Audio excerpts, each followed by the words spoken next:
Oh, so much. People were upset recently. Yeah, dude. Yeah, federal agents stormed the cockpit, removed Delta co-pilot from the flight deck, and the passenger says she's still in disbelief about what she saw. It was anything but business.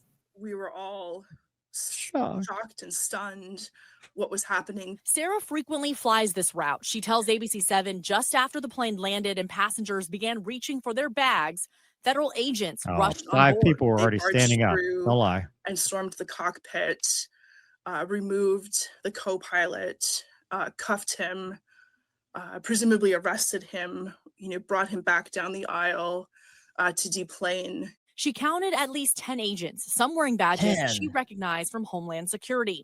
ABC7 reached out to the Department of Homeland Security, who referred us to the U.S. Attorney's Office. Tonight, we're still waiting for a response. I don't know if this person was disappearing before our eyes, if there had been a crime committed, or what exactly was happening. Other passengers, flight attendants, even the other was an immigrant pilot. Theirs looked just as confused. That's The not a image of the 7.5. pilot being taken off the plane. Nor is still that. sticks with her. It was scary. It was Airplane.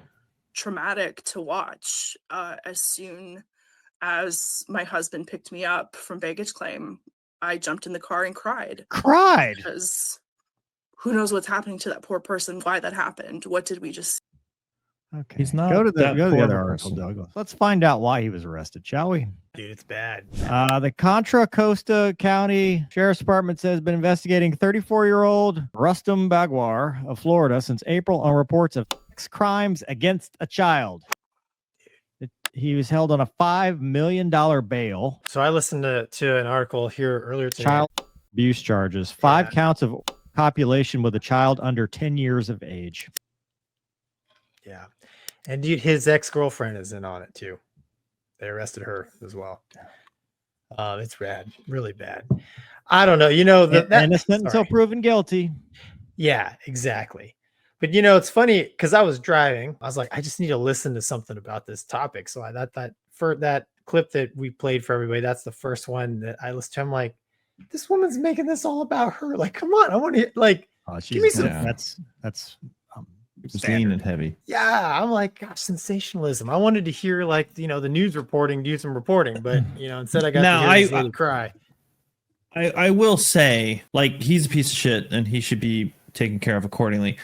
That being said, like, was it necessary to rush onto the plane? Like, where do they think he was going to go? He just landed the airplane. Well, he probably doesn't know that they're waiting for him. Like, I don't understand that, but I'll explain. What I don't understand is why they didn't do it at his origin, but it must have been a jurisdictional thing. He must have been SFO based. But going back to the why you do that, when you're dealing with warrants and stuff like that and arrests, getting people in controlled environments like work is usually a safer bet because number one, they're less likely to resist, and number two, they're less likely to be armed, especially here where they've already gone through security and proven that they're not armed, allegedly. I mean, right. We've seen that, but that's why. That was the point that they knew 100% controlled environment that they could grab him. He couldn't sneak off because remember, I mean, how many times have they come down, for the P test, right? Like, hey, and if they don't catch you right there, and that's why they stop you there, then it's a whole thing. If they had waited until, passengers were deplaning, he gets in between the passengers, he gets into the terminal now. I mean, for felony, which this is, high risk, allegedly, this was the place to do it. I don't understand why they let him fly it. Because they could have grabbed him on the plane. Now, granted, Delta would have been out of luck. Yeah. Well, follow the money, but he's going to. All right. Well, I'm a reasonable guy. I accept that answer. Thank you. Casmo, now that I think about it, we've had law enforcement come on the airplane and remove passengers. Like they didn't wait for them. They a line of 3 or 4. That's the best place to do it, dude. Yeah, because like you said, dude, where are you going to go? Yeah. Yeah. You can't run. You can't fight. I mean, you fight there's no place to really. Yeah. Have you been in this 7.5 cockpit? I mean, it's pretty. I feel like you put other people at risk in that scenario, but it doesn't matter.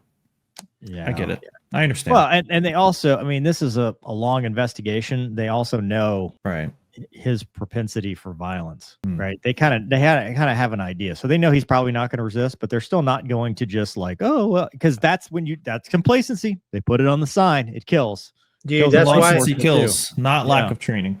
I think that's why there's 10 of them, man, because there's a serious buffer between the cockpit and passengers in the back.